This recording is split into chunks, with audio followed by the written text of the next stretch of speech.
ನಮಸ್ಕಾರ. ನೀವು ಕೇಳ್ತಾ ಇದ್ದೀರಾ ನಿಮ್ಮ ಬೆಳಗಾವಿಯ ಮೊಟ್ಟ ಮೊದಲ ಸಮುದಾಯ ಬಾನುಲಿ ಕೇಂದ್ರ. ಇದು KLE ಧ್ವನಿ 90.4 FM.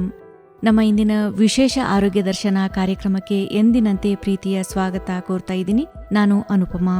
ಇತ್ತೀಚಿನ ದಿನಗಳಲ್ಲಿ ಬಿಸಿಲಿನ ತೀವ್ರತೆ ದಿನದಿಂದ ದಿನಕ್ಕೆ ಹೆಚ್ಚಾಗುತ್ತಿದ್ದು ಜನಜೀವನಕ್ಕೆ ಮತ್ತು ಆರೋಗ್ಯಕ್ಕೂ ಕೂಡ ಸವಾಲಾಗಿ ಪರಿಣಮಿಸ್ತಾ ಇದೆ. ಈ ತೀವ್ರ ಬಿಸಿಲಿನ ಅಲೆಯನ್ನ ಸಾಮಾನ್ಯವಾಗಿ ಹೀಟ್ ವೇವ್ ಎಂದು ಕರೆಯಲಾಗುತ್ತೆ. ಈ ಹೀಟ್ ವೇವ್ ಯಾವ ಕಾರಣಗಳಿಂದ ಉಂಟಾಗುತ್ತೆ, ಇದು ನಮ್ಮ ಆರೋಗ್ಯದ ಮೇಲೆ ಯಾವ ಒಂದು ಪರಿಣಾಮವನ್ನ ಬೀರುತ್ತೆ ಮತ್ತು ಇಂತಹ ಸಂದರ್ಭದಲ್ಲಿ ನಾವು ನಮ್ಮ ಆರೋಗ್ಯವನ್ನ ಹೇಗೆ ಕಾಪಾಡಿಕೊಳ್ಳಬೇಕು ಎಂಬ ವಿಷಯದ ಕುರಿತು ಮಾಹಿತಿಯನ್ನ ಹಂಚಿಕೊಳ್ಳೋದಕ್ಕೆ ನಮ್ಮೊಂದಿಗಿದ್ದಾರೆ ಡಾಕ್ಟರ್ ವಿಶ್ವನಾಥ್ ಎಂ ಭೋವಿ, ಜಿಲ್ಲಾ ಜಾರಿ ಅಧಿಕಾರಿಗಳು, ಡಿಸ್ಟ್ರಿಕ್ಟ್ ಎನ್ಫೋರ್ಸ್ಮೆಂಟ್ ಆಫೀಸರ್, ಜಿಲ್ಲಾ ಆರೋಗ್ಯ ಮತ್ತು ಕುಟುಂಬ ಕಲ್ಯಾಣ ಇಲಾಖೆ, ಬೆಳಗಾವಿ ಜಿಲ್ಲೆ. ಸರ್ ನಮಸ್ತೆ, ಕಾರ್ಯಕ್ರಮಕ್ಕೆ ಸ್ವಾಗತ. ನಮಸ್ತೆ ಮೇಡಮ್. ಸರ್, ಮೊದಲಿಗೆ ಈ ಹೀಟ್ ವೇವ್ ಅಂದ್ರೆ ಏನು ಅಂತ, ಸಾಮಾನ್ಯ ಬಿಸಿಲಿಗಿಂತ ಇದು ಹೇಗೆ ಭಿನ್ನವಾಗಿರುತ್ತೆ ಅಂತ. ಹೀಟ್ ವೇವ್ ಅಥವಾ ಬಿಸಿಯಾದ ಗಾಳಿ, ಶಾಖ ತರಂಗ ಅಂತ ನಾವೇನು ಹೇಳ್ತೀವಿ ಮೇಡಮ್, ಇದು ಸಾಮಾನ್ಯವಾಗಿ ನಾವು ಇದನ್ನು ಉತ್ತರಿಸ್ಬೇಕಂತಂದರೆ ಈ ನಮ್ಮ ಪ್ರದೇಶದಲ್ಲಿ, ಸಾಮಾನ್ಯ ಪ್ರದೇಶದಲ್ಲಿ ಯಾವಾಗ ಉಷ್ಣತೆ 40 ಡಿಗ್ರಿ ಸೆಲ್ಸಿಯಸ್ಗೆ ರೀಚ್ ಆಗುತ್ತೆ, ಅದೇ ರೀತಿಯಾಗಿ ಈ ಗುಡ್ಡಗಾಡು ಪ್ರದೇಶಗಳಲ್ಲಿ ಈ ಟೆಂಪ್ರೇಚರ್ ಏನಿದೆ ಅದು 30 ಡಿಗ್ರಿ ಸೆಲ್ಸಿಯಸ್ಸನ್ನು ದಾಟಲಿಕ್ಕೆ ಶುರುವಾಗುತ್ತೆ. ಆವಾಗ ನಾವು ಈ ಬಿಸಿಯಾದ ಗಾಳಿ ಅಥವಾ ಶಾಖ ತರಂಗಗಳನ್ನು ಅನುಭವಿಸ್ತೀವಿ. ಇನ್ನೊಂದು ವೈಜ್ಞಾನಿಕವಾಗಿ ನಾವು ಹೇಳಬೇಕಂತಂದರೆ, ಈ ಒಂದು ಪ್ರದೇಶದಲ್ಲಿ ಆ ಪ್ರದೇಶದ ಉಷ್ಣತೆ ಸಾಮಾನ್ಯಕ್ಕಿಂತ 4.5 ಡಿಗ್ರಿ ಸೆಲ್ಸಿಯಸ್ನಿಂದ 6.4 ಡಿಗ್ರಿ ಸೆಲ್ಸಿಯಸ್ ಅಷ್ಟು ಹೆಚ್ಚಳಗೊಂಡಾಗ ಏನು ಆಗುವಂತಹ ಒಂದು ಅನುಭವ ಏನಿದೆ ಅದನ್ನು ನಾವು ಬಿಸಿಯಾದ ಗಾಳಿ ಅಥವಾ ಶಾಖ ತರಂಗ ಅಂತೇಳಿ ವೈಜ್ಞಾನಿಕವಾಗಿ ನಾವು ಅದನ್ನು ವಿಶ್ಲೇಷಿಸಬಹುದು ಮೇಡಮ್. ಸರ್, ಈಗ ಇತ್ತೀಚಿನ ವರ್ಷಗಳಲ್ಲಿ ಈ ಹೀಟ್ ವೇವ್ ಘಟನೆಗಳು ಹೆಚ್ಚಾಗಿ ಕಂಡುಬರ್ತಾ ಇದೆ. ಇದಕ್ಕೆ ಮುಖ್ಯವಾದ ಕಾರಣಗಳು ಏನೆಲ್ಲ ಇರಬಹುದು ಸರ್? ಇತ್ತೀಚಿನ ದಿನಗಳಲ್ಲಿ ಈ ಬಿಸಿಯಾದ ಗಾಳಿ ಅಥವಾ ಶಾಖ ತರಂಗದ ಅನುಭವ ಹೆಚ್ಚಾಗಿ ಆಗ್ತಾ ಇರೋದಕ್ಕೆ ಕಾರಣಗಳು ಅನೇಕ ಇದಾವೆ ಮೇಡಮ್. ಅದರಲ್ಲಿ ಮೊದಲನೇದಾಗಿ ನಮ್ಮ ಅರಣ್ಯೀಕರಣ ಏನಿದೆ ಅದನ್ನು ನಾವು ಈ ನಗರೀಕರಣಕ್ಕೋಸ್ಕರವಾಗಿ ನಮ್ಮ ಅರಣ್ಯಗಳನ್ನು ನಾಶ ಮಾಡ್ತಾ ಇದ್ದೀವಿ. ಇದರಿಂದ ನಮ್ಮ ಇಕೋಲಾಜಿಕಲ್ ಇದು ಏನು ಇರುತ್ತೆ ಅದು ಬದಲಾವಣೆ ಆಗ್ತಾ ಇದೆ. ಅದರ ಜೊತೆಗೆ ನಾವು ಈ ಗುಡ್ಡುಗಾಡು ಪ್ರದೇಶಗಳನ್ನು ಹಾಳು ಮಾಡಿ ನಗರಗಳನ್ನು ಕಟ್ತಾ ಇದ್ದೀವಿ, ಡ್ಯಾಮ್ಗಳನ್ನು ಕಟ್ತಾ ಇದ್ದೀವಿ. ಇದರಿಂದನೂ ಕೂಡ ನಮ್ಮ ಜೀವ ವೈವಿಧ್ಯ ಸಂಕುಲಕ್ಕೆ ತೊಂದರೆಯಾಗಿ ಇಂತಹ ಸಮಸ್ಯೆಗಳು ಉಂಟಾಗ್ತಾ ಇದ್ದಾವೆ ಮೇಡಮ್. ಅದರ ಜೊತೆಗೆ ಹೆಚ್ಚಿದ ಜನಸಾಂದ್ರತೆ ಹಾಗೂ ನಾವು ಅವೈಜ್ಞಾನಿಕವಾಗಿ ನಮ್ಮ ನಗರಗಳನ್ನು ಬೆಳೆಸುತ್ತಿರುವುದರಿಂದ ಈ ಎಲ್ಲವೂ ಕೂಡ ನಮ್ಮ ಒಂದು ಬಿಸಿಯಾದ ಗಾಳಿಗೆ ಒಂದು ಕಾರಣಗಳಾಗ್ತಾ ಇದೆ ಮೇಡಮ್. ಸರ್, ಈಗ ಈ ಹೀಟ್ ವೇವ್ ಸಮಯದಲ್ಲಿ ಯಾವ ಒಂದು ರೀತಿಯ ಆರೋಗ್ಯ ಸಮಸ್ಯೆಗಳು ಕಾಣಿಸ್ಕೊಳ್ಳುತ್ತೆ ಅಂತ? ಈ ಒಂದು ಬಿಸಿಯಾದ ಗಾಳಿಯ ಸಂದರ್ಭದಲ್ಲಿ ನಮಗೆ ಅನೇಕ ತರಹದ ಸಮಸ್ಯೆಗಳು ಉಂಟಾಗ್ತವೆ ಮೇಡಮ್. ಅದರಲ್ಲಿ ಮೊದಲನೇದಾಗಿ ತಲೆ ಸುತ್ತುವುದು ಮತ್ತು ಪ್ರಜ್ಞೆ ತಪ್ಪುವುದು, ಇದು ಒಂದಾದರೆ. ಎರಡನೇದು ಕೆಲವೊಬ್ಬರಿಗೆ ವಾಕರಿಕೆ ಅಥವಾ ವಾಂತಿಯಾಗುವುದು, ಕೆಲವೊಬ್ಬರಿಗೆ ತಲೆನೋವುಗಳು ಬರ್ತದೆ, ಹಾಗೂ ಅತಿಯಾದ ಬಾಯಾರಿಕೆ ಆಗುವಂಥದ್ದು, ಮೂತ್ರ ವಿಸರ್ಜನೆ ಪ್ರಮಾಣದಲ್ಲಿ ಕಡಿಮೆ ಉಂಟಾಗಿ ಹಳದಿ ಬಣ್ಣದ ಮೂತ್ರವನ್ನು ವಿಸರ್ಜಿಸುವಂಥದ್ದು, ಅದೇ ರೀತಿಯಾಗಿ ಏರುಗತಿಯ ಉಸಿರಾಟ ಹಾಗೂ ಹೆಚ್ಚಿನ ಹೃದಯ ಬಡಿತ, ಇವು ಅಲ್ಲಿ ನಮಗೆ ಕಂಡು ಬರ್ತಕ್ಕಂತಹ ಆರೋಗ್ಯ ಸಮಸ್ಯೆಗಳು ಮೇಡಮ್. ಸರ್, ಈಗ ವಿಶೇಷವಾಗಿ ಮಕ್ಕಳಾಗಿರ್ಬೋದು, ವಯಸ್ಸಾದವರು ಮತ್ತು ಹೊರಗಡೆ ಕೆಲಸ ಮಾಡುವವರಿಗೆ ಯಾವ ರೀತಿಯ ಒಂದು ಅಪಾಯ ಹೆಚ್ಚಾಗಿರುತ್ತೆ ಅಂತ? ಸಾಮಾನ್ಯವಾಗಿ ನಮ್ಮ ಮನುಷ್ಯನ ದೇಹದ ಉಷ್ಣತೆಯು 36.4 ಡಿಗ್ರಿ ಸೆಲ್ಸಿಯಸ್ನಿಂದ 37 ಡಿಗ್ರಿ 2 ಸೆಲ್ಸಿಯಸ್ವರೆಗೂ ನಮ್ಮದು ಮನುಷ್ಯನ ದೇಹದ ಉಷ್ಣತೆ ಇರ್ತದೆ. ಸೊ ಯಾವಾಗ ಇದನ್ನು ಮೀರಿ ನಮ್ಮ ದೇಹದ ಉಷ್ಣತೆ ಹೆಚ್ಚಾಗುತ್ತೆ, ಸೊ ಆವಾಗ ಅನೇಕ ಸಮಸ್ಯೆಗಳು ಕಂಡು ಬರ್ತವೆ ಮೇಡಮ್. ಅದರಲ್ಲೂ ಕೂಡ ಈ ಹೊರಾಂಗಣದಲ್ಲಿ ಕಾರ್ಯನಿರ್ವಹಿಸ್ತಕ್ಕಂಥ ರೈತರಿಗಾಗ್ಬೋದು, ಕಾರ್ಮಿಕರಿಗಾಗ್ಬೋದು, ಅವರಿಗೆ ಇನ್ನೂ ಹೆಚ್ಚು ಸಮಸ್ಯೆಗಳು ಕಂಡು ಬರ್ತವೆ. ಅವರು ಮುನ್ನೆಚ್ಚರಿಕೆ ಕ್ರಮಗಳಾಗಿ ಅನೇಕ ಕ್ರಮಗಳನ್ನು ನಾವು ಅವ್ರಿಗೆ ಹೇಳ್ತೀವಿ. ಅಂದರೆ ಮೊದಲನೇದು ಏನಪ್ಪ ಅಂತಂತಂದರೆ, ಬಿಸಿಲಿನಿಂದ ಅಂದರೆ ಮಧ್ಯಾಹ್ನ 12 ಗಂಟೆಯಿಂದ 3 ಗಂಟೆಯವರೆಗೆ ಹೊರಗಡೆ ಹೋಗುವುದನ್ನು ತಪ್ಪಿಸಬೇಕು. ಆಮೇಲೆ ಮಧ್ಯಾಹ್ನದ ಸಂದರ್ಭದಲ್ಲಿ ಈ ಶ್ರಮದಾಯಕ ಹೊರ ಚಟುವಟಿಕೆಗಳು ಏನಿದ್ದಾವೆ ಅವುಗಳನ್ನು ಸಾಧ್ಯವಾದಷ್ಟು ಕೈಗೊಳ್ಳಬಾರ್ದು. ಮೂರನೇದಾಗಿ ಚಪ್ಪಲಿ ಧರಿಸದೆ ಹೊರ ಹೋಗುವ ಅಭ್ಯಾಸವನ್ನು ತಪ್ಪಿಸಬೇಕು. ಮಧ್ಯಾಹ್ನದ ಸಮಯದೊಳಗಡೆ ಅಡುಗೆ ಮಾಡೋದನ್ನು ತಪ್ಪಿಸಬೇಕು. ಅಡುಗೆ ಸಿದ್ಧಪಡಿಸುವ ಏನು ಪ್ರದೇಶ ಇರ್ತದೆ ಅಲ್ಲಿ ಕಿಟಕಿ ಮತ್ತು ಬಾಗಿಲುಗಳನ್ನು ತೆರೆದಿಡಬೇಕಾಗ್ತದೆ. ಅದೇ ರೀತಿಯಾಗಿ ಮದ್ಯಪಾನ, ಟೀ, ಕಾಫಿ ಮತ್ತು ಈ ಕಾರ್ಬೋನೇಟೆಡ್ ಪಾನೀಯಗಳು ಅಥವಾ ಹೆಚ್ಚು ಸಕ್ಕರೆ ಅಂಶ ಹೊಂದಿರತಕ್ಕಂಥ ಪಾನೀಯಗಳಿಂದ ಸಾಧ್ಯವಾದಷ್ಟು ದೂರ ಇರಬೇಕು. ಇದರಿಂದ ಈ ದೇಹದ ನಿರ್ಜಲೀಕರಣ ಜಾಸ್ತಿ ಆಗ್ತದೆ. ಅದೇ ರೀತಿ ಹೊಟ್ಟೆ ನೋವುಗಳು ಬರುವಂಥ ಸಾಧ್ಯತೆಗಳು ಇರ್ತವೆ. ಮತ್ತು ಹೆಚ್ಚು ಪ್ರೋಟೀನ್ ಭರಿತವಾದ ಹಾಗೂ ಹಳೆಯದಾದ ಆಹಾರ ಪದಾರ್ಥಗಳನ್ನು ಸೇವಿಸಬಾರ್ದು. ಮಕ್ಕಳು ಅಥವಾ ಸಾಕು ಪ್ರಾಣಿಗಳನ್ನು ನಿಲುಗಡೆ ಮಾಡಿರುವ ವಾಹನಗಳಲ್ಲಿ ಅವರಿಗೆ ಬಿಡಬಾರ್ದು. ಯಾಕಂದರೆ ವಾಹನಗಳ ಒಳಾಂಗಣದಲ್ಲಿ ಹೆಚ್ಚಿನ ತಾಪಮಾನ ಬಹಳ ಅಪಾಯಕಾರಿಯಾಗಿರ್ತದೆ ಮೇಡಮ್. ಅದೇ ರೀತಿಯಾಗಿ ಈ ಕಾರ್ಮಿಕರಿಗೆ ಕೆಲಸದ ಸಮಯದಲ್ಲಿ ಕುಡಿಯಲು ತನ್ನನ್ನೇ ನೀರಿನ ವ್ಯವಸ್ಥೆ ಮಾಡಬೇಕಾಗ್ತದೆ. ಹಾಗೂ ಪ್ರತಿ 20 ನಿಮಿಷಗಳಿಗೆ ಅವರಿಗೆ ನೀರಡಿಕೆ ಇಲ್ಲದಿದ್ದರೂ ಸಹಿತ ನೀರು ಕುಡಿಬೇಕಾಗ್ತದೆ. ಆಮೇಲೆ ನೇರವಾದ ಸೂರ್ಯದ ಬೆಳಕಿನಲ್ಲಿ ಅವರಿಗೆ ಕೆಲಸ ಮಾಡದಂತೆ ಎಚ್ಚರಿಕೆ ವಹಿಸಬೇಕಾಗ್ತದೆ. ಆಮೇಲೆ ಅವರಿಗೆ ಪ್ರತಿ 1 ಗಂಟೆಗೆ 5ರಿಂದ 10 ನಿಮಿಷಗಳ ಒಂದು ಬಿಡುವನ್ನು ಕೊಡುವಂಥ ಕೆಲಸಗಳಾಗಬೇಕು ಮೇಡಮ್. ಖಂಡಿತ ಸರ್. ಸ್ನೇಹಿತರೆ, ನೀವು ಕೇಳ್ತಾ ಇದ್ದೀರಾ ವಿಶೇಷ ಆರೋಗ್ಯ ದರ್ಶನ ಕಾರ್ಯಕ್ರಮವನ್ನು ನಿಮ್ಮ ಕೇಳಿ ವೇಣುಧ್ವನಿಯಲ್ಲಿ. ಕಾರ್ಯಕ್ರಮದಲ್ಲಿ ಈಗ ಚಿಕ್ಕದೊಂದು ವಿರಾಮ. ನಾನು ನಾಡೋಜ ಡಾಕ್ಟರ್ ಮಹೇಶ್ ಜೋಶಿ. ವೇಣುಧ್ವನಿ KLEಯವರ ಕನಸು ಧ್ವನಿ ಇಲ್ಲದೇ ಇರ್ತಕ್ಕಂಥವ್ರಿಗೆ ಧ್ವನಿಯಾಗಿರ್ತಕ್ಕಂತಹ ವೇಣುಧ್ವನಿಗೆ ಶುಭಾಶಯಗಳು. ವೇಣು ಅಂದರೆ ಕೊಳಲು ಅಂತಕ್ಕಂಥದ್ದು. ಕೊಳಲು ಸಂಸ್ಕೃತಿಯ ಪ್ರತೀಕ. ಇದು ಕೃಷ್ಣನ ಕೈಯಲ್ಲಿರ್ತಕ್ಕಂಥದ್ದು, ಆಧ್ಯಾತ್ಮದ ಪ್ರತೀಕ ಇದು. ಹಾಗಾಗಿ ಇಲ್ಲಿ ಬರ್ತಕ್ಕಂತಹ ಧ್ವನಿ ಮಂಗಳವಾಗಿರ್ತಕ್ಕಂತಹ ಧ್ವನಿ, ಮಧುರವಾಗಿರ್ತಕ್ಕಂತಹ ಧ್ವನಿ. ಹಾಗಾಗಿ ನಮ್ಮ ಕಾರ್ಯಕ್ರಮ ಮಧುರ ಮಧುರವಿ ಮಂಜುಳಗಾನ ಇದೆಯಲ್ಲ, ಇದು ಮಧುರ ಮಧುರವಿ ಮಂಗಳಗಾನ. ಈ ವೇಣುಧ್ವನಿ ಮಂಗಳ ಧ್ವನಿ. ಇದಕ್ಕೆ ಮಹೇಶ್ ಜೋಶಿ ಹಾಗೆ ಸಮಸ್ತ ಕನ್ನಡಿಗರ ಪರವಾಗಿ ಶುಭಾಶಯಗಳು. ರೇಡಿಯೋ ನನ್ನ ಬಾಲ್ಯ ಜೀವನದ ಅವಿಭಾಜ್ಯ ಅಂಗ. ನಾನು ಧಾರವಾಡದಲ್ಲಿದ್ದೆ. ಆಕಾಶವಾಣಿ ಧಾರವಾಡ ಅಂತಂದಾಗ ನನಗೆ ಇವತ್ತುವರೆಗೂ ಸಹಿತ ಬಾಲ್ಯ ನೆನಪುಗಳು ಬರ್ತದೆ. ಅಲ್ಲಿ ಚಿಕ್ಕ ಮಕ್ಕಳಿಗೋಸ್ಕರವಾಗಿ, ಅದರಲ್ಲೂ ಸಹಿತ ಶಾಲೆಯಲ್ಲಿ ಓದ್ತಕ್ಕಂಥ ಮಕ್ಕಳಿಗೋಸ್ಕರವಾಗಿ ಗಿಳಿಬಿಂಡು ಅನ್ನೋಂಥ ಕಾರ್ಯಕ್ರಮ ಮಾಡ್ತಾಯಿದ್ದೆ. ಆ ಕಾರ್ಯಕ್ರಮವನ್ನು ನಾನು ಯಾವಾಗ ಆಗ್ತದೆ ಕೇಳ್ತಾ ಇದ್ದೆ. 2 ಕ್ಯಾರೆಕ್ಟರ್ಸ್, ಅಕ್ಕಮ್ಮ ಮತ್ತು ಸಣ್ಣಕ್ಕ ಅಂತಕ್ಕಂಥ, ಭಾಳ ನಮ್ಮ ಮನಸ್ಸಿನ ಮೇಲೆ ಬಿಟ್ಟಿರ್ತಕ್ಕಂಥದ್ದು. ನನಗೆ ಜ್ಞಾಪಕ ಇದೆ, ನಮ್ಮ ಆಕಾಶವಾಣಿಯವರು ನಮ್ಮ ಶಾಲೆಯಲ್ಲಿ ಒಂದು ನಾಟಕ ಮಾಡಬೇಕು ಅಂಥೇಳಿ ಕಳಿಸಿದರು. ಅದು ಎಳ್ಳು ಹಬ್ಬದ ದಿನಕ್ಕೋಸ್ಕರವಾಗಿ, ಅಂದರೆ ಮಕರ ಸಂಕ್ರಾಂತಿಗೋಸ್ಕರ. ಆವಾಗ ನಾವೊಂದು ನಾಟಕ ಮಾಡಿದ್ವಿ. ಆ ನಾಟಕದಲ್ಲಿ ನಾನು ಭಾಗವಹಿಸಿದ್ದೆ. ಆಮೇಲೆ ಅಲ್ಲಿ ಒಂದು ಹಾಡು ಬೇರೆ ಹಾಡಿದ್ವಿ. ನನಗೆ ಆ ಹಾಡಿನ ಸಾಲುಗಳು ಸಹಿತ ನೆನಪು ಇರ್ತದೆ. ಎಳ್ಳಿನಂತೆ ಸ್ನೇಹವಿರಲಿ, ಬೆಲ್ಲದಂತೆ ಮಾತು ಇರಲಿ, ಎಳ್ಳು ಬೆಲ್ಲ ಕೂಡಿದಂತೆ ಎಲ್ಲರೊಡನೆ ಕೂಡಿನಲ್ಲಿ ಅಂತಕ್ಕಂಥ ಈ ಹಾಡನ್ನು ನಾವು ಹೇಳಿದ್ವಿ. ಅದು ಇವತ್ತುವರೆಗೂ ನನಗೆ ಅದು ಆಕಾಶವಾಣಿಯಲ್ಲಿ. ಈ ಆಕಾಶವಾಣಿಯಲ್ಲಿ ಭಾಗವಹಿಸ್ತಿರ್ತಕ್ಕಂಥ ಆ ದಿನ ಇದೆಯಲ್ಲ, ಯಾಕಂದ್ರೆ ಮಕರ ಸಂಕ್ರಾಂತಿಗೆ ಸುಟಿ ಇರ್ತದೆ. ಅದ್ರ ಮರುದಿನ ನಮಗೆ ಸಾಲಿ ಇತ್ತು. ಸಾಲಿ ಹೋದಾಗ ನಾವೆಲ್ಲ ಹೀರೋ ಆಗಿಬಿಟ್ಟಿದ್ವಿ. ಆ ಒಂದು ದಿನ ನನಗೆ ಭಾಳ ಅಚ್ಚಳಿದೇ ಇರ್ತಕ್ಕಂಥ ನೆನಪು. ಬೆಳಗಾವಿಗೆ KLE ಸೊಸೈಟಿಗೆ ಬಂದಿದ್ದೀನಿ. ತಾವು ಹೇಳಿದ್ರಿ ಧ್ವನಿ ಇಲ್ಲದೇ ಇರ್ತಕ್ಕಂಥವ್ರಿಗೆ ಧ್ವನಿ ಆಗಿರ್ತಕ್ಕಂಥದ್ದು KLE ಸೊಸೈಟಿ ಅಂತ. ನಾನು ಇವತ್ತು KLE ಸೊಸೈಟಿಯ ಇಲ್ಲಿರ್ತಕ್ಕಂತಹ ಕಟ್ಟಡಗಳನ್ನು ನೋಡಿದೆ. ಕಟ್ಟಡಗಳ ಜೊತೆಗೆ ಹಿಂದೆ ಇರ್ತಕ್ಕಂಥ ಪರಿಶ್ರಮವನ್ನು ಸಹಿತ ನಾನು ಅರ್ಥ ಮಾಡಿಕೊಂಡೆ.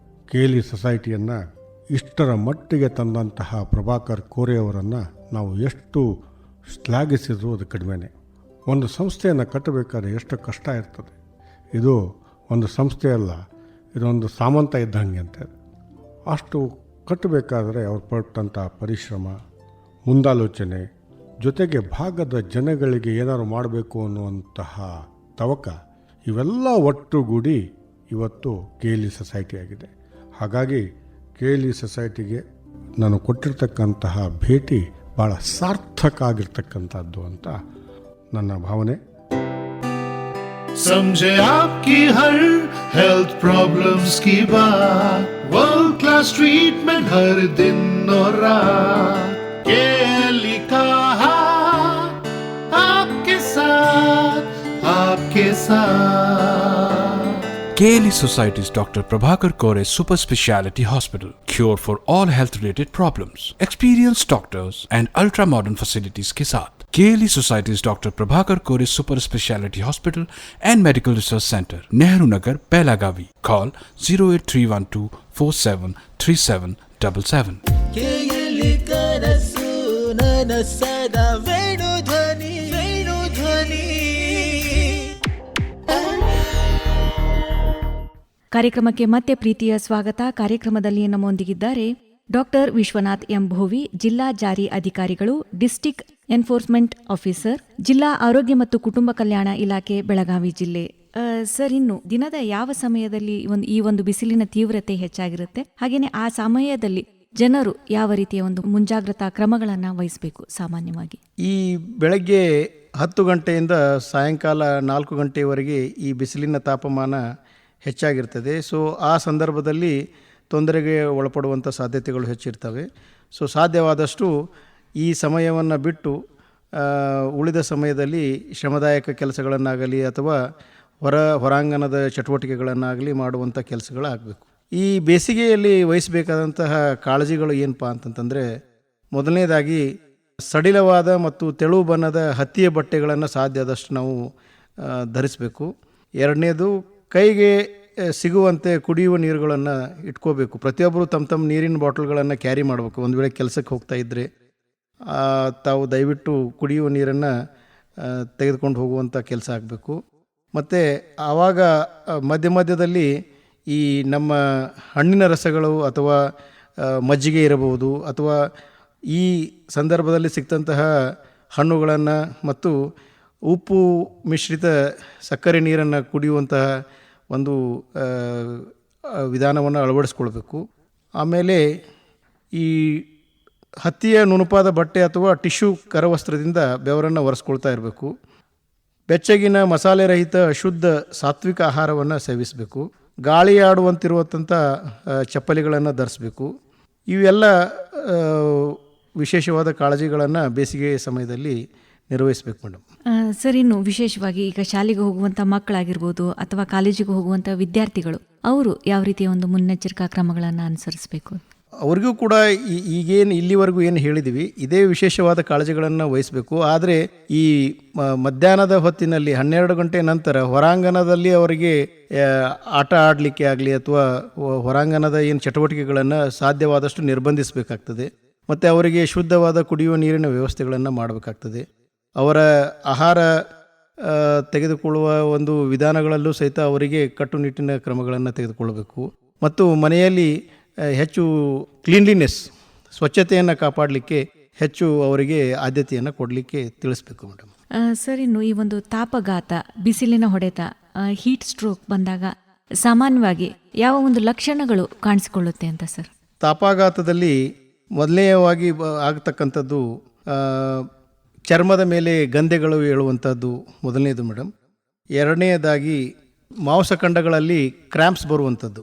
ಮೂರನೇದು ತಲೆ ಸುತ್ತಿ ಬರುವುದು ಮತ್ತು ವಾಕರಿಕೆ ಬರುವಂಥದ್ದು. ಆಮೇಲೆ ಹೃದಯ ಬಡಿತ ಹೆಚ್ಚಾಗುವಂಥದ್ದು, ಉಸಿರಾಟ ಜಾಸ್ತಿ ಆಗುವಂಥದ್ದು. ಇವು ಎಲ್ಲ ವಯಸ್ಕರಲ್ಲಿ ಕಂಡುಬರ್ತವೆ. ಆಮೇಲೆ ಮಕ್ಕಳಲ್ಲಿ ಆಹಾರ ಸೇವಿಸುವುದನ್ನು ನಿರಾಕರಿಸ್ತಾರೆ. ಆಮೇಲೆ ಅತಿಯಾಗಿ ಸಿಟ್ಟು ಮಾಡಿಕೊಳ್ಳುವಂಥದ್ದು. ಆಮೇಲೆ ಕಡಿಮೆ ಮೂತ್ರ ವಿಸರ್ಜನೆ ಮಾಡುವಂಥದ್ದು, ಬಾಯಿ ಒಣಗಿ ಗುಳಿ ಬಿದ್ದ ಕಣ್ಣುಗಳು ಇರತಕ್ಕಂಥದ್ದು, ಆಲಸ್ಯ ಮತ್ತು ಅರೆ ಪ್ರಜ್ಞಾವಸ್ಥೆ, ಮೂರ್ಛೆ ಹೋಗುವುದು ಅಥವಾ ದೇಹದ ಯಾವುದೇ ಭಾಗದಲ್ಲಿ ರಕ್ತಸ್ರಾವ ಹೋಗುವಂಥದ್ದು ಇವು ಮಕ್ಕಳಲ್ಲಿ ಕಂಡು ಬರ್ತಕ್ಕಂಥದ್ದು ಮೇಡಮ್. ಸರ್, ಇಂತಹ ಸಂದರ್ಭದಲ್ಲಿ ಜನರು ತಕ್ಷಣವಾಗಿ ಯಾವ ಒಂದು ಮುನ್ನೆಚ್ಚರಿಕಾ ಕ್ರಮಗಳನ್ನು ವಹಿಸಬೇಕು ಅಂತ? ಮೊದಲನೇದಾಗಿ ಈ ಥರದ ಸಮಸ್ಯೆಗಳು ಕಂಡು ಬಂದಾಗ ಮೊದಲನೇದಾಗಿ ಅವರ ದೇಹದಲ್ಲಿ ಧರಿಸಿರ್ತಕ್ಕಂತಹ ಉಡುಪುಗಳನ್ನು ಮೊದಲು ನಾವು ತೆಗಿಬೇಕಾಗ್ತದೆ. ಅಥವಾ ಅವುಗಳನ್ನು ತುಂಬ ಟೈಟಾಗಿ ಇದ್ದು ಅಂತಂದರೆ ಅವನ್ನು ರಿಲ್ಯಾಕ್ಸೇಷನ್ ಮಾಡಬೇಕು. ಆಮೇಲೆ ಶೂಸ್ ಏನಾದರೂ ಹಾಕಿದರೆ ಶೂಸ್ಗಳನ್ನು ತೆಗಿಬೇಕಾಗ್ತದೆ. ಅವರಿಗೆ ನೆರಳಿನಲ್ಲಿ ತೆಗೆದುಕೊಂಡು ಹೋಗಿ ಉತ್ತಮವಾದ ಗಾಳಿ ಬರುವಂತಹ ತಂಪಾದ ಪ್ರದೇಶದಲ್ಲಿ ಅವರನ್ನು ಶಿಫ್ಟ್ ಮಾಡಬೇಕಾಗ್ತದೆ. ಆಮೇಲೆ ಅವರು ಒಂದು ವೇಳೆ ಎಚ್ಚರ ಇದ್ದರೆ ಅವರಿಗೆ ಸ್ವಲ್ಪ ಕುಡಿಲಿಕ್ಕೆ ನೀರು ಕೊಡುವಂಥ ಕೆಲಸಗಳಾಗಬೇಕು. ಒಂದು ವೇಳೆ ಅವರು ಅರೆ ಪ್ರಜ್ಞಾವಸ್ಥೆಯಲ್ಲಿದ್ದರೆ ಅವರಿಗೆ ಯಾವುದೇ ರೀತಿಯ ನೀರು ಆಹಾರಗಳನ್ನು ದಯವಿಟ್ಟು ಕೊಡಬಾರದು. ಸೊ ಇಷ್ಟು ಮಾಡಿದ ನಂತರ ಅವರಿಗೆ 108 ಅಥವಾ 102 ಎಲ್ಲಿ ಕರೆ ಮಾಡಿ ಅವರಿಗೆ ಹತ್ತಿರದ ಆಸ್ಪತ್ರೆಗೆ ಅವರನ್ನು ಚಿಕಿತ್ಸೆಗಾಗಿ ಕಳಿಸ್ಕೊಡುವಂಥ ಕೆಲಸಗಳು ಆಗಬೇಕು ಮೇಡಮ್. ಸರ್, ಇನ್ನು ಮನೆಗಳಲ್ಲಿ ಈ ಹೀಟ್ ವೇವ್ ಪರಿಣಾಮವನ್ನು ಕಡಿಮೆ ಮಾಡೋದಕ್ಕಾಗಿ ಯಾವೆಲ್ಲ ಒಂದು ಸರಳ ವಿಧಾನಗಳನ್ನು ಅನುಸರಿಸಬೇಕು ಅಂತ? ಮನೆಗಳಲ್ಲಿ ಈಗ ಬೆಳಗಿನ ಹೊತ್ತಿನಲ್ಲಿ ಮೇಡಮ್ ಬಿಸಿಯಾದ ಗಾಳಿ ಒಳಗೆ ಬರದಂತೆ ಕಿಟಕಿಗಳನ್ನು ಮುಚ್ಚುವಂಥದ್ದು, ಕಿಟಕಿ ಪರದೆಗಳನ್ನು ಉಪಯೋಗಿಸುವಂಥದ್ದು, ಇವುಗಳನ್ನು ಬೆಳಗಿನ ಸಮಯದಲ್ಲಿ ಮಾಡಿದರೆ ರಾತ್ರಿ ತಂಪಾದ ಗಾಳಿ ಮನೆಯಲ್ಲಿ ಬರಲಿಕ್ಕೆ ಕಿಟಕಿಗಳನ್ನು ಓಪನ್ ಆಗಿ ಇಡಬೇಕಾಗ್ತದೆ. ಮತ್ತು ಸೊಳ್ಳೆ ಇವುಗಳಿಂದ ಮುಕ್ತಿ ಪಡೀಲಿಕ್ಕೆ ಸೊಳ್ಳೆ ಪರದೆಗಳನ್ನು ಉಪಯೋಗ ಮಾಡಬೇಕಾಗ್ತದೆ ಮೇಡಮ್. ಆಮೇಲೆ ಹೆಚ್ಚು ನೀರು ಕುಡಿಯುವಂತಹ ಒಂದು ತಂಪಾದ ಪಾನೀಯಗಳು, ಹಣ್ಣು ಇಂಥವುಗಳನ್ನು ಮನೆಯಲ್ಲಿ ಉಪಯೋಗಿಸಲಿಕ್ಕೆ ಅವಕಾಶ ಇರ್ತದೆ ಮೇಡಮ್. ಸರ್, ಈಗ ತಾಪಾಘಾತ, ಹೀಟ್ ಸ್ಟ್ರೋಕ್ ಅಂದ್ರೇನು ಸರ್? ಅದನ್ನು ಯಾವ ರೀತಿ ಒಂದು ನಿರ್ವಹಣೆ ಮಾಡಬೇಕು ಅಂತ? ಹೀಟ್ ಸ್ಟ್ರೋಕ್ ಅಥವಾ ತಾಪಾಘಾತ ಇದೊಂದು ವೈದ್ಯಕೀಯ ತುರ್ತು ಸಂದರ್ಭ ಮೇಡಮ್, ಮೆಡಿಕಲ್ ಎಮರ್ಜೆನ್ಸಿ. ಸೊ ಇದು ಒಬ್ಬ ವ್ಯಕ್ತಿಗೆ ತುಂಬ ಉಷ್ಣತೆಯಿಂದ ತೊಂದರೆಗೆ ಒಳಪಟ್ಟಾಗ ಅವರು ಈ ಹೀಟ್ ಸ್ಟ್ರೋಕಿಗೆ ಒಳಪಡ್ತಾರೆ. ಅವರು ಆ ಸಂದರ್ಭದಲ್ಲಿ ಅನ್ಕಾನ್ಷಿಯಸ್ ಇರ್ತಾರೆ ಮೇಡಮ್, ಪ್ರಜ್ಞಾಹೀನ ಸ್ಥಿತಿಯಲ್ಲಿರ್ತಾರೆ.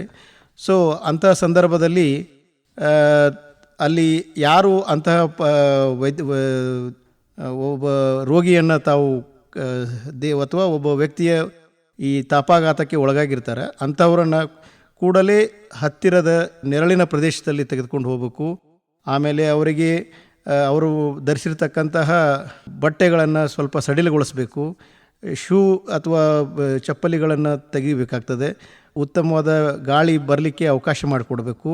ಅದರ ಜೊತೆಗೆ ನಾವು ಸಾಧ್ಯವಾದರೆ ಅಲ್ಲಿ ಏನಾದರೂ ಈ ಐಸ್ ಕ್ಯೂಬ್ಸ್, ಅವು ಏನಾದರೂ ಮಂಜುಗಡ್ಡೆಗಳು ಇವು ಏನಾದರೂ ಸಿಕ್ಕರೆ ಅವುಗಳನ್ನು ನಾವು ಈ ಆರ್ಮ್ ಪಿಟ್ಸ್ ಏನು ಹೇಳ್ತೀವಿ ನಾವು, ಏನು ಎರಡು ಕೈಗಳ ಕಂಕುಳಗಳಲ್ಲಿ, ಆಮೇಲೆ ನಮ್ಮ ಎರಡು ತೊಡೆಗಳ ಸಂದಿಯಲ್ಲಿ ಈ ಮಂಜುಗಡ್ಡೆಗಳನ್ನು ನಾವು ಇರಿಸಬೇಕಾಗ್ತದೆ. ಇದರಿಂದ ದೇಹದ ಉಷ್ಣಾಂಶ ಬೇಗನೆ ಕಡಿಮೆಗೊಳ್ಳಲಿಕ್ಕೆ ಒಂದು ವ್ಯವಸ್ಥೆ ಆಗ್ತದೆ.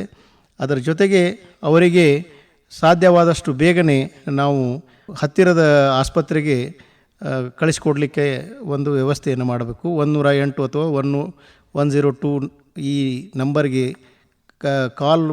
ಕರೆ ಮಾಡುವ ಮುಖಾಂತರ ಅವರನ್ನು ಸಮೀಪದ ಆಸ್ಪತ್ರೆಗೆ ಕಳಿಸ್ಕೊಡುವಂಥ ಕೆಲಸ ಆಗ್ತದೆ. ಸರ್, ಇನ್ನು ಕೊನೆಯದಾಗಿ ನಮ್ಮ ಕೇಳಿ ವಣುಧ್ವನಿಯ ಮೂಲಕ ಕೇಳುಗರಿಗೆ ಯಾವ ಒಂದು ಸಂದೇಶವನ್ನು ಹೇಳಲಿಕ್ಕೆ ಇಷ್ಟಪಡ್ತೀರಾ?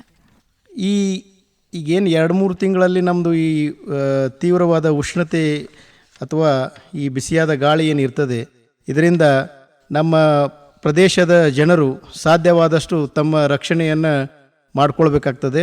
ಸೊ ಅದಕ್ಕೆ ಸಾಧ್ಯವಾದಷ್ಟು ತಾವು ಧರಿಸ್ತಕ್ಕಂತಹ ಬಟ್ಟೆ ಹತ್ತಿಯ ಬಟ್ಟೆ ಆಗಿರಬೇಕು. ಆಮೇಲೆ ಅವು ತುಂಬ ಸಡಿಲವಾದ ಬಟ್ಟೆಗಳನ್ನು ಧರಿಸುವಂಥ ಕೆಲಸಗಳಾಗಬೇಕು. ಆಮೇಲೆ ತಮ್ಮ ನೀರಡಿಕೆ ಆಗದಿದ್ದರೂ ಕೂಡ ಪ್ರತಿ ಅರ್ಧ ಗಂಟೆಗೂ ಒಂದು ಸಾರಿ ಸ್ವಲ್ಪ ನೀರನ್ನು ಕುಡಿಯುವಂತಹ ಒಂದು ಕಲ್ಚರನ್ನು ಬೆಳವಣಿಗೆ ಮಾಡ್ಕೋಬೇಕು.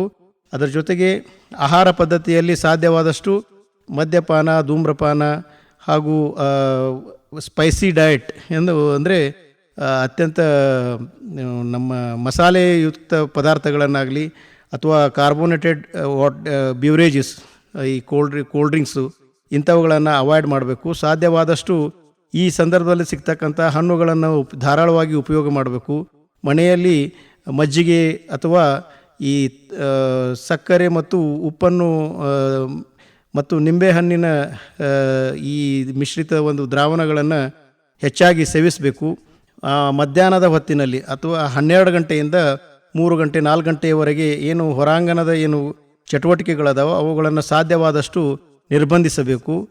ಅದರ ಜೊತೆಗೆ ಹೆಚ್ಚು ಲವಣಾಂಶವುಳ್ಳಂತಹ ನೀರನ್ನು ಕುಡಿಯುವುದರ ಮುಖಾಂತರ ಹಾಗೂ ಮಧ್ಯಾಹ್ನದ ಹೊತ್ತಿನಲ್ಲಿ ಬಿಸಿಯಾದ ಗಾಳಿಯು ಮನೆಯಲ್ಲಿ ಬರದೇ ರೀತಿ ಕಿಟಕಿ ಮುಚ್ಚುವುದು ಹಾಗೂ ಪರದೆಗಳನ್ನು ಉಪಯೋಗಿಸುವುದು ಹಾಗೂ ರಾತ್ರಿ ಹೊತ್ತು ಮನೆಯ ವಾತಾವರಣದಲ್ಲಿ ಹೆಚ್ಚು ತಂಪಾದ ಆಹ್ಲಾದಕರವಾದ ವಾತಾವರಣ ಇರುವಂತೆ ಕಿಟಕಿಗಳನ್ನು ತೆರೆದು ಒಂದು ಈ ಉಷ್ಣತೆಯನ್ನು ನಾವು ಈ ಒಂದು ಸಂದರ್ಭದಲ್ಲಿ ನಿವಾರಿಸ್ಕೊಳ್ಬೋದು ಮೇಡಮ್. ಖಂಡಿತ ಸರ್. ಸರ್, ಈ ಒಂದು ಬಿಸಿಲಿನ ತೀವ್ರತೆ ಹೆಚ್ಚಾಗುತ್ತಿರುವಂತಹ ಈ ಸಂದರ್ಭದಲ್ಲಿ ಯಾವ ರೀತಿ ನಮ್ಮ ಒಂದು ಆರೋಗ್ಯವನ್ನು ಹೇಗೆ ಕಾಪಾಡಿಕೊಳ್ಬೇಕು ಅನ್ನೋದರ ಬಗ್ಗೆ ಒಂದು ಉತ್ತಮವಾದ ಮಾಹಿತಿಯನ್ನು ಹಂಚಿಕೊಂಡ್ರಿ. ಧನ್ಯವಾದಗಳು ಸರ್. ತಮಗೂ ಕೂಡ ನಾನು ಅನಂತ ಧನ್ಯವಾದಗಳನ್ನು ಸಲ್ಲಿಸ್ತೀನಿ ಮೇಡಮ್.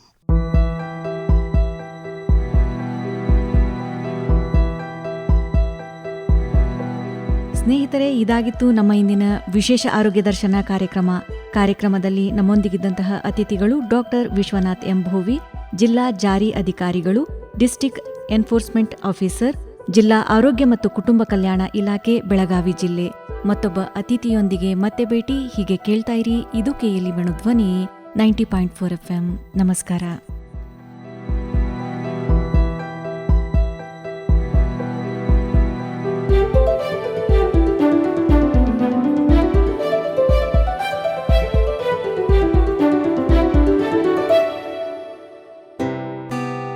समझे आपकी हर हेल्थ प्रॉब्लम्स की बात, वर्ल्ड क्लास ट्रीटमेंट हर दिन और रात, केएलई का हाथ आपके साथ. KLE Society's Dr. Prabhakar Kore Super Speciality Hospital. Cure for all health related problems. Experienced doctors and ultra modern facilities के साथ. KLE Society's Dr. Prabhakar Kore Super Speciality Hospital and Medical Research Center, Nehru Nagar, Belagavi. Call 08312473777. KLE ಕನಸು ನನ್ನ ಸದಾ Venudhwani. Radio ಯಾವತ್ತೂ ಅದು ಯಾವುದೇ ಅಭಿವ್ಯಕ್ತಿಗೆ ಇರುವ ಎಲ್ಲ ಆವರಣಗಳು, ಎಷ್ಟೊಂದು ಜನರಿಗೆ ಅಭಿವ್ಯಕ್ತಿಗೆ ಒಂದು ಅವಕಾಶ, ಆವರಣವೇ ಇಲ್ಲ. ಒಂದು ಸಮಾಜದಲ್ಲಿ ನಾವಿದ್ದೇವೆ. ಸ್ವಾತಂತ್ರ್ಯ ಬಂದು ಎಷ್ಟು ವರ್ಷ ಆಯಿತು, ಆದರೂ ಈಗಲೂ ಕೂಡ ಒಂದು ಹೆಣ್ಣು ಮಾತಾಡಿದರೆ ಅವಳು ಮಾತಾಡಿದಳು ಅನ್ನೋದೇ ಅವಳ ಅಪರಾಧ ಅನ್ನೋ ಥರ ನೋಡುವಂಥ ಅತ್ಯಂತ ಕೀಳು ಮಟ್ಟದ ಮನಸ್ಥಿತಿಯ ಒಂದು ಪುರುಷ ಠೇಂಕಾರದ ಸಮಾಜದಲ್ಲಿ ನಾವಿದ್ದೀವಿ. ಅಂದರೆ ಈ ಸಿಟಿಯಲ್ಲಿ ಎಜುಕೇಷನ್ ಆದದ್ದು ಅವ್ರದ್ದು ಬಿಡಿ, ಆದರೆ ನೀವು ಇಂಟೀರಿಯರ್ಸ್ ಹೋದರೆ ಇನ್ನೂ ಕೂಡ ಎಂಥ ಒಂದು ಅಸಮಾನತೆಯಲ್ಲಿ ಒಂದು ಹೆಣ್ಣನ್ನು ಕೇವಲ ಒಂದು ತೊತ್ತಿನ ಒಂದು ವಸ್ತುವಾಗಿ, ದಾಸಿಯಂತೆ, ಒಂದು ಕೆಲಸಕ್ಕೆ ಉಪಯೋಗಿಸಿಕೊಳ್ಳುವ ವಸ್ತುವಂತೆ ನೋಡುವಂಥ ಒಂದು ದೃಷ್ಟಿಕೋನ ಇರುವಂಥ ಪರಿಪಾಠ ಇನ್ನೂ ಇದ್ದಾಗ ಇಂಥ ಅಭಿವ್ಯಕ್ತಿ ವೇದಿಕೆಗಳು ಜಾಸ್ತಿ ಆಗಬೇಕು. ಅದರ ಮೂಲಕ ನಾವು ಸಮಾನತೆಯ ಒಂದು ಮೌಲ್ಯವನ್ನು ವಿಸ್ತರಿಸಿ ಹೇಳಬೇಕು. ಅದಕ್ಕಾಗಿ ಈ ಒಂದು ವೇಣು ಧ್ವನಿ ಮೂಲಕ ನೀವು ಈ ಬೆಳಗಾವಿಯ ಸೀಮೆಯಲ್ಲಿ ಒಂದು ಅಭಿವ್ಯಕ್ತಿಗೆ ಒಂದು ಅವಕಾಶ ಕಲ್ಪಿಸಿಕೊಟ್ಟಿರೋದು ಬಹಳ ಮಹತ್ವದ ವಿಷಯ. ಏನಾಗಿದೆ ಅಂದರೆ ಬಹಿರಂಗವಾಗಿ ಮಾತಾಡೋದು ಬಹಳ ಮುಖ್ಯ, ಅದನ್ನು ಹಂಚ್ಕೊಳ್ಳೋದು ಮುಖ್ಯ. ಈಗ ಟೆಕ್ನಾಲಜಿ ಬಂದುಬಿಟ್ಟಿದೆ, ಎಲ್ಲ ಮೊಬೈಲಲ್ಲಿ SMS ಮಾಡ್ತಾರೆ, ಮೊಬೈಲಲ್ಲಿ ಏನೋ ಮಾಡ್ತಾರೆ, ಅದು ಬೇರೆ. ಅದು ಅಲ್ಲಲ್ಲಿ ಗುಸು ಆದಂಗೆ ಅದಲ್ಲ. ಇದು ಒಂದು ಮುಕ್ತವಾಗಿ ಎಲ್ಲರೆದುರಿಗೆ ಅಂತರಂಗ ಬಹಿರಂಗ ಬೇರೆ ಆಗದಂಥ ಒಂದು ಆವರಣ ಇದು ರೇಡಿಯೋ ಅನ್ನೋದು. ಹೀಗಾಗಿ ರೇಡಿಯೋ ಬಹಳ ಮಹತ್ವದ್ದು. ರೇಡಿಯೋದಿಂದನೇ ನಮ್ಮ ಇಡೀ ಒಂದು ಕಾಲದಲ್ಲಿ ಗಾಂಧೀಜಿಯವರ ಮಾತುಗಳನ್ನು ರೇಡಿಯೋದಲ್ಲಿ ಕೇಳಿ, ಊರಿನ ಚೌಕಗಳಲ್ಲಿ ಯಾರ್ದೋ ಒಬ್ಬರ ಮನೆಯಲ್ಲಿ ರೇಡಿಯೋ ಇತ್ತು, ಆ ರೇಡಿಯೋ ಸುತ್ತ ನೂರಾರು ಜನ ಕೇಳಿ ಮಾಡಿ ಇಡೀ ದೇಶಕ್ಕೆ ಒಂದು ಸ್ವಾತಂತ್ರ್ಯ ಆಂದೋಲನದ ಜಾಗೃತಿ ಮೂಡಿಸಿತ್ತು ಒಂದು ಕಾಲದಲ್ಲಿ. ಮತ್ತು ನಮ್ಮ ನಾಡಿನ ಎಲ್ಲ ಮಹತ್ವದ ಗಾಯಕರು ಮೊದಲು ಹಾಡಿದ್ದು ರೇಡಿಯೋದಲ್ಲಿ. ಯಾರೇ ಇರಲಿ, ಅವರು ಎಲ್ಲಿನ ಮಲ್ಲಿಕಾರ್ಜುನ್ ಮನ್ಸೂರ್ ಇರ್ಬೋದು, ಆಮೀರ್ ಖಾನ್ ಸಾಹೇಬರು ಇರ್ಬೋದು, ಬಿಸ್ಮಿಲ್ಲಾ ಖಾನ್ ಇರ್ಬೋದು, ಎಲ್ಲರ ನಿಜವಾದ ಧ್ವನಿ ನಾವು ಕೇಳಿದ್ದು ರೇಡಿಯೋದಲ್ಲಿ. ಹೀಗಾಗಿ ರೇಡಿಯೋ ಅನ್ನೋದು ಪ್ರತಿಯೊಬ್ಬನನ್ನು ಏಕಕಾಲಕ್ಕೆ ತಲುಪುವ, ಬಡವ ಬಲ್ಲಿದ ಎನ್ನುವ ಭೇದ ಮಾಡದೆ, ನೀವೇ ಹೇಳ್ದಂಗೆ ಯಾವ ಲಿಂಗ ಭೇದ, ಜಾತಿ ಭೇದ, ಧರ್ಮ ಭೇದ ಮಾಡದೆ ಎಲ್ಲರನ್ನು ಡೆಮೊಕ್ರೆಟಿಕ್ ಆಗಿ ತಲುಪುವಂಥ ಒಂದು ಮಾಧ್ಯಮ. ಹೀಗಾಗಿ ರೇಡಿಯೋದ ಸಾಧ್ಯತೆಗಳು ಬಹಳ ಬಲವಾದದ್ದು. ಆದರೆ ಅದನ್ನು ಬಳಕೆ ಕೂಡ ಅಷ್ಟೇ ಜವಾಬ್ದಾರಿಯಿಂದ ಮಾಡಬೇಕು. ರೇಡಿಯೋ ಇದೆ ಅಂದ್ಕೊಂಡು ನಾವು ನಮಗೆ ಬೇಕಾದ ವಿಚಾರ ಪ್ರಣಾಳಿಕೆಗಳನ್ನು ಮಾತ್ರ ಬಿತ್ತರಿಸೋದಕ್ಕೆ ಅದನ್ನು ಬಳಸ್ಕೊಂಡ್ರೆ, ಕೆಲವು ರಾಜಕೀಯ ಪ್ರಣಾಳಿಕೆಗಳಿಗಾಗಿ ಮಾತ್ರ ಅದನ್ನು ಬಳಸ್ಕೊಂಡ್ಬಿಟ್ರೆ ಅದು ಅದರ ದುರ್ಬಳಕೆ ಆಗಿಬಿಡುತ್ತದೆ. ಸಮಾನತೆ, ಸಮತೆ ಮತ್ತು ಪ್ರಜಾಪ್ರಭುತ್ವದಲ್ಲಿ ಪ್ರಜೆಯ ಹಕ್ಕು ಬಾಧ್ಯತೆ, ಇದಕ್ಕಾಗಿ ಒಂದು ಆವರಣವನ್ನು ಸೃಷ್ಟಿ. ಧ್ವನಿ ಇದು ನಮ್ಮ ಧ್ವನಿ. KLE ಕನಸು ನನ್ನ ಸದಾ ವೇಣು